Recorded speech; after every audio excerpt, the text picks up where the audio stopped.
Yes, in this class, today we will start with the alternating current. Okay, so before we go into the details of this chapter, first let's talk about few basic definitions. Okay, so alternating current और EMF जो होता है वो क्या होता है कि आप अगर कोई कॉइल है, ठीक है, कोई कॉइल है और अगर उसको आपने एक यूनिफॉर्म मैग्नेटिक फील्ड में रखा हुआ है and you are rotating it, ठीक है, if you are rotating this coil in a uniform magnetic field, ठीक है, तो क्या होगा कि आपका जो ईएमएफ इंड्यूस जो होगा, इंड्यूस ईएमएफ जो है वो वेरी करेगा, वो फिक्स नहीं रहेगा। तो उसका प्रोफाइल जो होगा वो क्या रहेगा, E is equal to E naught sine omega t, where omega is the your angular velocity. हम इसको रोटेट जो कर रहे हैं, ठीक है, वो जो एंगुलर वेलोसिटी है that is this, according to that angular velocity it will vary, and here E naught is your n b a omega, ठीक है। n क्या है, नंबर ऑफ टर्न्स है, इस कॉइल में हमने कितनी नंबर ऑफ टर्न्स लिए हैं, ठीक है, b अगर मैग्नेटिक फील्ड हमने ले लिया है, और a जो है इसका क्रॉस सेक्शनल एरिया है। ये जो यहाँ पे जो लूप्स बन रहा है अभी, ये मैं तो एक जैसे नहीं बना पाई हूँ, बट आपका एरिया जो है सेम होता है, ये क्रॉस सेक्शनल एरिया जो होता है, ठीक है। तो ये इसके ऊपर डिपेंड करेगा और आपकी जो एंगुलर फ्रीक्वेंसी है उसके ऊपर डिपेंड करेगा, ठीक है। तो होता क्या है कि यहाँ पे इस डायग्राम में आप देखेंगे कि आपका जो ईएमएफ जो है पहले इनिशियली थोड़ा सा बढ़ेगा, ये किसी मैक्सिमम वैल्यू पे पहुंचेगा और उसके बाद जो है वापस जो है कम होना स्टार्ट कर देगा, ठीक है। Okay, and after some time it will start reaching in the negative direction, ठीक है। मतलब नेगेटिव डायरेक्शन का मतलब क्या होता है कि आपका जो है सिर्फ डायरेक्शन जो है चेंज हो जाएगा, ठीक है। ऐसा नहीं है कि उसकी वैल्यू कुछ मतलब नेगेटिव टाइप कुछ आ रही है, उसमें सिर्फ डायरेक्शन की जो हम बात करते हैं कि पहले आपका जिस डायरेक्शन में जा रहा था उसके अपोजिट डायरेक्शन में आपका ईएमएफ जो है इंड्यूस होने लग गया है, और फिर ये वापस जो है नेगेटिव साइड में आपका जीरो की तरफ बढ़ना शुरू करेगा, ठीक है। आपकी वैल्यू जो है फिर से यहाँ पे इधर घटनी शुरू होगी, इधर तो नेगेटिव साइड में बढ़ रहा है और इधर ये फिर वापस घट रहा है, वापस जीरो पे आएगा। तो ये पूरा एक जो साइकिल है इसमें जो है आपका वैल्यू जो है जीरो से स्टार्ट होता है और वापस जीरो पे ही पहुंच जाता है मैक्सिमम से मिनिमम वैल्यू को अटेन करते हुए, ठीक है। तो यहाँ पे ये जो वैल्यू होगी आपकी इधर, this will be equal to your minus E naught, ठीक है। जितना एम्पलीट्यूड आपका पॉजिटिव साइड में है उतना ही एम्पलीट्यूड आपका नेगेटिव साइड में रहेगा। अब किसी इंस्टेंट ऑफ टाइम पे अगर हमें ई की वैल्यू निकालनी है उसको हम बोलते हैं इंस्टेंटेनियस वैल्यू। इंस्टेंटेनियस वैल्यू मतलब हमने आर्बिट्रेरी कभी भी टाइम से शुरू किया, ये t is equal to later से हमने 10 से शुरू किया, यहाँ पे ये 20 पे पहुंचा है, ठीक है, और पूरा साइकिल इसने 30 सेकंड पे किया है, लेकिन हम देखना चाह रहे हैं कि 7 सेकंड पे क्या होगा, ठीक है। तो 7 सेकंड पे जो है इंड्यूस ईएमएफ जो होगा that will be govern by this equation, ठीक है। तो ये जो E जो है that will be your instantaneous value of your induced EMF E not at any arbitrary time t, ठीक है। तो ये E नॉट तो क्या है, आपकी मैक्सिमम जो इंड्यूस ईएमएफ की वैल्यू जो हो सकती है वो है, ठीक है, और E जो है एनी इंस्टेंट ऑफ टाइम पे उसकी कितनी वैल्यू पॉसिबल है वो है, ओके। तो इस तरीके से हम देख सकते हैं कि इंड्यूस्ड ईएमएफ जो है आपका साइनोसॉइडली वेरी कर रहा है, ठीक है, और उसके करस्पॉन्डिंग जो करंट जो होगा, करंट की वैल्यू जो रहेगी वो रहेगी आपकी I is equal to I naught sine omega t, where I is your instantaneous value of alternating current at any time t, where I naught is its peak value. तो same जिस तरीके से आपका इंड्यूस्ड ईएमएफ वेरी कर रहा है उसी तरीके से आपका जो है करंट जो होगा उसके करस्पॉन्डिंग इंड्यूस करंट जिसे हम बुलाते हैं वो वेरी करेगा, ठीक है। अब साइकिल ऑफ एन एसी क्या होता है, ठीक है, एसी मतलब ऑल्टरनेटिंग करंट, ठीक है ना, ये तो आपको पता ही है। ऑल्टरनेटिंग करंट का मतलब क्या है कि आपका जो है एक बार करंट पॉजिटिव रहेगा, एक बार नेगेटिव रहेगा। मीन्स एक बार अगर हम इस डायरेक्शन में इसको पॉजिटिव ले रहे हैं तो दूसरी डायरेक्शन में इसको हम नेगेटिव ले लेंगे, ठीक है। तो अब आप देखेंगे कि करंट की वैल्यू भी एक बार बढ़ रही है, फिर थोड़ा घटी, जीरो पे वापस आके फिर नेगेटिव साइड गई और फिर वापस जो है वापस जीरो पे आ गई। तो एक पूरा साइकिल जो है ये जीरो से स्टार्ट होके वापस जीरो वैल्यू में जो पहुंच रहा है, ठीक है, कितने टाइम में पहुंच रहा है ये, ठीक है। तो ये जो है पूरा जो एक साइकिल आपका कंप्लीट हो रहा है उसको हम बोल रहे हैं ये that is one cycle of N AC. मतलब एक जीरो से वो मिनिमम एक जीरो वैल्यू से वापस जीरो वैल्यू जब वो अटेंड कर रहा है उसको हम बोल रहे हैं एक साइकिल। ठीक है, कि प्लस आई नोट से माइनस आई नोट होते हुए 0 से 0 पे जब जितने उसमें पहुंचेगा, that is your one cycle. और इस वन साइकिल को कंप्लीट करने में जितना टाइम लगेगा उसको हम उसका बोलते हैं टाइम पीरियड। ठीक है, कि 0 से 0 वैल्यू पे फ्रॉम पॉजिटिव से नेगेटिव वैल्यू होते हुए जितना टाइम उसने लगाया उसको बोलते हैं उस साइकिल का टाइम पीरियड। ठीक है, तो कंप्लीट वन साइकिल अगर आपका जहाँ पे होता है time taken by an AC to complete one cycle is called its time period. ठीक है, ऐसे अब फ्रीक्वेंसी की बात करें, फ्रीक्वेंसी क्या होती है हमें पता ही है, 1/t inverse of your time taken to complete one cycle. ठीक है, या फिर हम ये भी कह सकते हैं नंबर ऑफ साइकिल पर सेकेंड, क्योंकि ये टाइम पीरियड क्या है, एक साइकिल का है। ठीक है, तो यहाँ पे कितने इतने टाइम पीरियड में तो यहाँ पे वन साइकिल जो है आपका हो रहा है। ठीक है, अगर हम टी सपोज हमारा किसी साइकिल का टाइम पीरियड है 10 सेकेंड।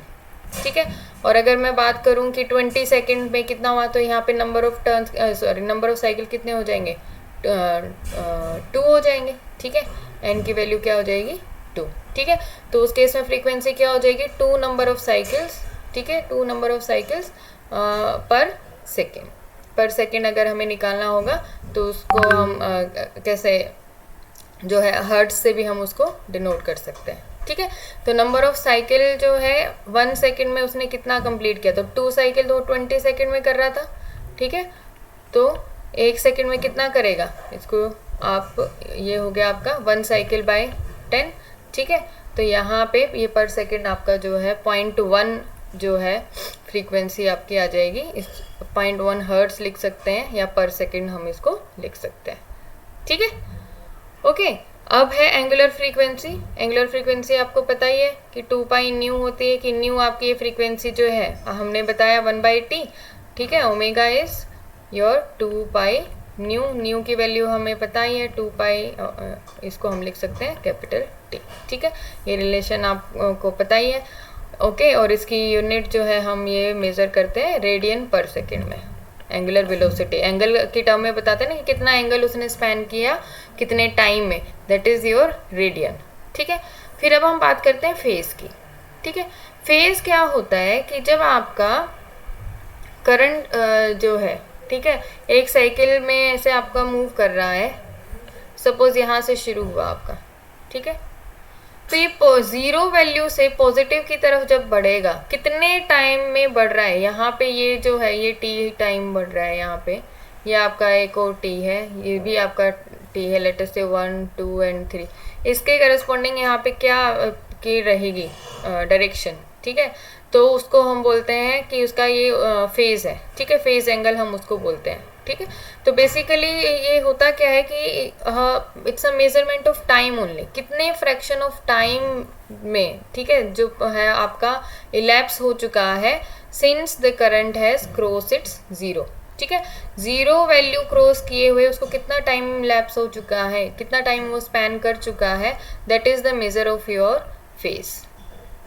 ओके, तो ये फेज को जो है हम फाई से डिनोट करते हैं। Phi is your omega t. इसकी वैल्यू अगर आप रखोगे 2 पाई अपॉन ये कैपिटल टी और ये टी, तो ये अगेन आपका जो है टाइम और ये टाइम है, तो ये आपका एंगल रह जाएगा। तो हमेशा फेज जो है आपको बेसिकली एक एंगल ही बताता है, एक डायरेक्शन जो है वही बताता है। ठीक है, तो ये कुछ बेसिक डेफिनेशंस थी। अब हम बात करते हैं एवरेज और मीन वैल्यू की। ठीक है, अब जैसे ऑल्टरनेटिंग करंट की हम बात कर रहे हैं कि एक ऑल्टरनेट का मतलब क्या है, एक बार एक डायरेक्शन में जाएगा, एक बार दूसरी डायरेक्शन में जाएगा, फिर वापस पुराने वाले में जाएगा, मतलब इस तरीके से अप एंड डाउन, ये इस तरीके से साइकिल जो है लगाता रहेगा। ऑल्टरनेट आपकी वैल्यू पॉजिटिव और नेगेटिव होती रहेगी विद रिस्पेक्ट टू टाइम या एंगल, आप जिस भी तरीके से उसको मेज़र कर रहे हैं। ठीक है, अब हम एवरेज वैल्यू अगर एक साइकिल के ऊपर देखें, एवरेज वैल्यू क्या है, यहाँ ये 0 से चला पूरा एक साइकिल इसने कंप्लीट किया, तो हमने तो देखा कि एक कंप्लीट साइकिल में ये तो अपनी वैल्यू जो है वापस 0 से स्टार्ट होके 0 पे ही पहुँच जाता है, तो एवरेज वैल्यू भी क्या हो जाएगी आपकी 0 हो जाएगी। लेकिन हमें तो पता है कि एसी तो फ्लो हो रहा है। ठीक है, there has to be a finite value. Okay, तो हम अब इसके इफेक्ट को कैसे मेज़र करेंगे, क्योंकि एवरेज वैल्यू तो हमेशा 0 आ जाएगी ऑल्टरनेटिंग करंट में। तो इसके लिए जो है इन्होंने एक दूसरा मेथड जो है यूज़ किया जिसको हम बोलते हैं root mean square value of AC। ठीक है, तो AC के इफेक्ट को ऑब्जर्व करने के लिए rather than average value of AC we use root mean square value of an AC। ठीक है, तो रूट मीन स्क्वायर वैल्यू जो है उसको भी हम डिस्कस करेंगे। तो यहाँ पे इन्होंने स्टार्ट किया कि I is equal to I naught sine omega t. ये हमारा किसी इंस्टेंट ऑफ टाइम t पे I की वैल्यू है। ठीक है, जो भी हमने ऊपर डिस्कस की थी। चार्ज अगर हमें निकालना है, ठीक है, चार्ज क्या होता है, I क्या होता है हमारा dq बाई dt। तो q जो है वो क्या हो जाएगा I dt। अगर इसका इंटीग्रेशन कर लो तो हमारे पास टोटल चार्ज आ जाएगा dq, ये अगर है तो। ठीक है, q अगर चाहिए तो हम इसका इंटीग्रेशन करेंगे। ठीक है, तो कैपिटल ये I dt हमारा जो है चार्ज हो जाएगा। तो यहाँ पे I की value I naught sine omega t dt हम रखेंगे। अब टोटल चार्ज अगर हम निकालेंगे, ठीक है, send by an AC during a half cycle. ठीक है, अब हम पहले हाफ साइकिल के ड्यूरेशन में निकालते हैं। तो 0 से t हाफ हम टाइम पीरियड लेंगे हाफ साइकिल का, I naught sine omega t dt। इसका इंटीग्रेशन करेंगे, साइन का integration minus cos 0 to t by 2। इसकी लिमिट्स जो है हम इसमें पुट कर देंगे। ठीक है, तो अपर लिमिट माइनस लोअर लिमिट हम रखेंगे। तो आई नोट ओवर ओमेगा, ठीक है, साइन ओमेगा का कोस ओमेगा ओवर ओमेगा आ जाएगा इंटीग्रेशन। ठीक है, तो अपर लिमिट और लोअर लिमिट इन्होंने ये पहले ये लोअर लिमिट लिखी हुई है और ये इधर अपर ली हुई है, और माइनस साइन को ये इधर जो था ना इसको अंदर लेके बैलेंस कर दिया। ठीक है, तो यहाँ पे ये देखो t बाई 2 अगर आप पुट करोगे तो कोस 2 पाई हो जाएगा। ठीक है, कोस 2 पाई आपका क्या होता है ये -1। ठीक है, कोस 0 आपका 1, तो 1 + 1 2 पाई आपका सॉरी 2 जो वैल्यू है आ जाएगी। तो q की वैल्यू आ गई आपकी 2 आई नोट ओवर ओमेगा। ठीक है, ओमेगा की वैल्यू जो है वापस इन्होंने 2 पाई ओवर t रख दी, तो आपका एक्सप्रेशन आ गया ये। अब चार्ज जो है, ठीक है, अगर हम कहें कि अगर I जो करंट की वैल्यू है उसको हम एवरेज वैल्यू अगर कोई कहें, तो चार्ज जो है कैसे दिया जाएगा कि कितना करंट एवरेज वैल्यू उसकी फ्लो हो रही थी इन जनरल। जैसे अगर हमें चार्ज की वैल्यू निकालनी है तो हम क्या करते हैं कि एवरेज वैल्यू ऑफ करंट से जो है निकालते हैं over a time period of half of the time period. ठीक है, तो ये definition I average t by 2 जो है इक्वल टू योर चार्ज, और चार्ज की वैल्यू हमने AC के केस में निकाली है। ये इन दोनों को एक दूसरे से हम इक्वल रखेंगे तो I एवरेज जो वैल्यू है वो आ जाएगी आपकी 2 आई नोट ओवर पाई। इसको कंपेयर करेंगे तो 2 आई नोट ओवर पाई आ जाएगा, t बाई 2 से t बाई 2 कैंसिल हो जाएगा। ठीक है, तो 2 ओवर पाई की वैल्यू रखेंगे तो हमारे पास वैल्यू आ गई है ये 0.637 आई नोट। ठीक है, तो average value of alternating EMF भी हम इसी तरीके से निकाल सकते हैं, ये आपकी ये आ जाएगी। ठीक है, तो एवरेज वैल्यू जो है इन्होंने निकाल दी है ओवर हाफ साइकिल। ठीक है, कंप्लीट फुल साइकिल पे निकालोगे तो आपकी वैल्यू आएगी 0। ठीक है, तो अब हम अगर पूरे साइकिल का इफेक्ट अगर हम देखना चाह रहे हैं, ठीक है, क्योंकि हाफ साइकिल में तो क्या है आपका या तो पॉजिटिव वैल्यू की ही बात आएगी, ठीक है, या तो फिर नेगेटिव वैल्यू का ही इफेक्ट आएगा। ओके, तो हमें तो पूरा साइकिल जैसे ऑल्टरनेटिंग करंट का जो प्रॉपर्टी है वो तो यही है कि पूरे साइकिल में वो ऑल्टरनेट कर रहे हैं, तो हम उसके इफेक्ट को देखें। तो उसके लिए हम क्या करेंगे, रूट मीन स्क्वायर जो है वैल्यू जो है वो देखेंगे। अब रूट मीन स्क्वायर वैल्यू क्या है, हमें पता है जब कोई वायर है उसमें से अगर कोई करंट I फ्लो हो रहा है तो उसके करस्पॉन्डिंग हमारी हीट जनरेट होती है। H is equal to I square R T. R क्या है, resistance of this wire, T जो है time during which this I current has flown into this current wire. ठीक है, कितने टाइम के लिए कितना अमाउंट ऑफ I जो है फ्लो हुआ उसके करस्पॉन्डिंग हमारा हीट जो जनरेट होता है वो हम दे सकते हैं। ठीक है, तो basically heat is the measurement of flow of your current. हम हीट को मेज़र करके, हमें रेजिस्टेंस और टाइम पता है तो हम वहाँ उस वायर में कितना करंट फ्लो हो रहा है ये मेज़र कर सकते हैं। ठीक है, तो रूट मीन स्क्वायर वैल्यू के लिए इन्होंने क्या डेफिनेशन निकाली कि हमने सपोज एक वायर से I करंट फ्लो किया जो कि एक कोई स्टीडी करंट है।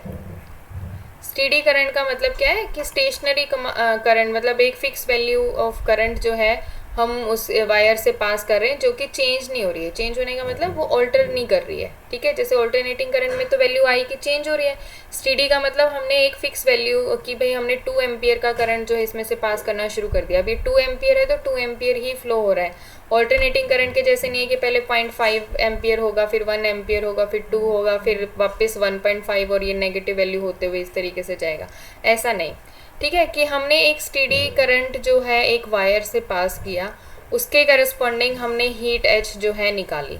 ओके, अब सेम अमाउंट ऑफ हीट अगर ये इसको मैं सपोज एच एस से डिनोट कर रही हूँ कि जितनी अमाउंट ऑफ हीट जो इस स्टेडी करंट ने प्रोड्यूस की, उतना ही अमाउंट ऑफ हीट अगर प्रोड्यूस हो रहा है किसी एसी करंट को जब हम उसमें से पास कर रहे हैं तो, ठीक है।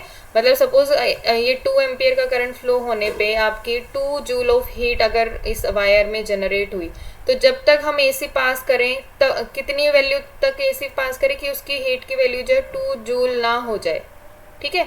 Same amount of heat which was produce by this steady current, जब तक हमें वो अमाउंट फ्लो ना हो जाए और उसके करस्पॉन्डिंग जो हमें आई ए सी की वैल्यू देनी पड़ी, उसको हम बोलते हैं उसकी रूट मीन स्क्वायर वैल्यू, ठीक है। Means root mean square value of an AC is that value of steady current, ठीक है, steady current which would produce the same amount of heat in a given resistance in a given time as is produced by a given AC in the same resistance in the same time, ठीक है। यहाँ पे ये same resistance बोल रहे हैं wire का, जैसे यहाँ पे R रेजिस्टेंस है ना, ठीक है, तो आप इसको रेजिस्टेंस भी सिंपल बोल सकते हो क्योंकि हर वायर जो है अपना खुद का एक रेजिस्टेंस ऑफर करती है। ओके, तो एक वायर से या एक रेजिस्टेंस से हम जितना अमाउंट ऑफ हीट एक स्टेडी करंट से जनरेट कर रहे हैं, उतना ही सेम अमाउंट ऑफ हीट उसके इक्विवेलेंट जितनी एसी जनरेट करेगी, ठीक है, वो उसकी रूट मीन स्क्वायर वैल्यू होगी, ठीक है। तो हम जो रूट मीन स्क्वायर वैल्यू का इफेक्ट जो है या एसी का इफेक्ट जो है उसकी हीटिंग के थ्रू देखते हैं। ओके, तो H जो है, ठीक है, डी एच जो है I square R D T जो है ये वही फॉर्मूला यूज़ करके इन्होंने लिख दिया, ठीक है। और आई की वैल्यू यहाँ पे रख दी इन्होंने alternating value I naught sine omega t, square था तो स्क्वायर रूट कर दिया। यहाँ पे ये जो है कांस्टेंट वैल्यू रहेगी, सिर्फ साइन स्क्वायर ओमेगा टी जो है आपका वेरिएबल रहेगा ओवर द टाइम, ठीक है। तो 0 to t, अब यहाँ पे हम पूरे साइकिल की बात करेंगे, ठीक है। तो यहाँ से आई नोट स्क्वायर आर बाई 2 से मल्टीप्लाई कर दिया, 2 से डिवाइड कर दिया, 2 साइन स्क्वायर ओमेगा टी को हमने यहाँ पे 1 माइनस कोस 2 ओमेगा टी रख दिया और सिंपल ये इंटीग्रेशन है। ओके, इंटीग्रेशन हमने सोल्व किया तो यहाँ पे ये d t minus 2 cos omega minus cos 2 omega t d t बनेगा, ठीक है। डी टी का इंटीग्रेशन टी और कोस 2 ओमेगा टी का sine 2 omega t upon 2 omega यहाँ पे बाहर आ जाएगा, ठीक है। फिर upper limit minus lower limit, ठीक है, इसमें भी अपर लिमिट t माइनस 0 रखेंगे तो t ही बचेगा हमारा। ओके, तो अब यहाँ पे हमारे पास क्या बच गया, जो ये सेकेंड ब्रेक है ये तो 0 हो जाएगी, ये t से t कैंसिल होकर साइन 4 पाई बचेगा, sine 4 pi is 0, sine 0 is 0, तो ये वाला ब्रैकेट तो आपका हो गया 0, ठीक है। सिर्फ हमारे पास बच गया ये I naught square R by 2 into t, ठीक है। अब हम क्या कह रहे थे कि जितना अमाउंट ऑफ हीट एच जो है I square R M S की वैल्यू रख दो, ठीक है, या हमने जो I naught sine omega t value जो रखी थी वो उसके इक्विवेलेंट जो हीट प्रोड्यूस हुई थी, ठीक है। तो यहाँ पे H is equal to I square R M S R T रखा और इसको हमने इसी हीट के इक्वल जो है रख दिया I naught square R t by 2, ठीक है। तो दोनों को कंपेयर करेंगे तो रूट मीन स्क्वायर वैल्यू क्या आ जाएगी आपकी आई नोट बाय अंडर रूट 2, ठीक है। तो ये आपकी फिक्स वैल्यू है कि AC की रूट मीन स्क्वायर वैल्यू क्या होती है कि आपकी जो मैक्सिमम करंट की वैल्यू है उस साइकिल में डिवाइडेड बाय अंडर रूट 2, ठीक है। यहाँ पे ये आपका ऑल्टरनेटिंग करंट है, ये इसकी मैक्सिमम वैल्यू है आई नोट, ठीक है। तो आई नोट को अगर आप अंडर रूट 2 से डिवाइड कर दोगे, वो जो करंट की वैल्यू आएगी that will be your root mean square value. Okay, correspondingly हम इसके इंड्यूस EMF की भी रूट मीन स्क्वायर वैल्यू निकाल सकते हैं, that will again be I naught by under root 2। Okay, तो आपको ये जो है बच्चे जो है ना इस डेफिनेशन को रटते रहते हैं लेकिन उसका मतलब नहीं समझते हैं, तो इस चीज़ को ये जो लाइन है ना इसको आपको बहुत अच्छे से समझना है कि रूट मीन स्क्वायर वैल्यू का मतलब क्या है। रूट मीन स्क्वायर जो है AC की वो वैल्यू है जो सेम अमाउंट ऑफ हीट जो है प्रोड्यूस करेगी जो कि एक स्टेडी अमाउंट ऑफ करंट ने प्रोड्यूस की है in the same resistance over the same time, ठीक है। कि हमने एक रेजिस्टेंस R में T टाइम के लिए I करंट, स्टीडी करंट जो है फ्लो किया सपोज, ठीक है, तो उसके करस्पॉन्डिंग जो आपकी हीट की वैल्यू हुई HS, वही सेम हीट की वैल्यू जो है आपकी जब तक IRMS वैल्यू से पास नहीं होगी, ठीक है, उसको हम फ्लो मतलब करते रहेंगे, या सेम अमाउंट ऑफ करंट जो उसको सेम ये HS अमाउंट ऑफ हीट जो प्रोड्यूस करेगा, यहाँ पे ये जो वैल्यू होगी करंट की, that will be your root mean square value. Okay, ठीक है।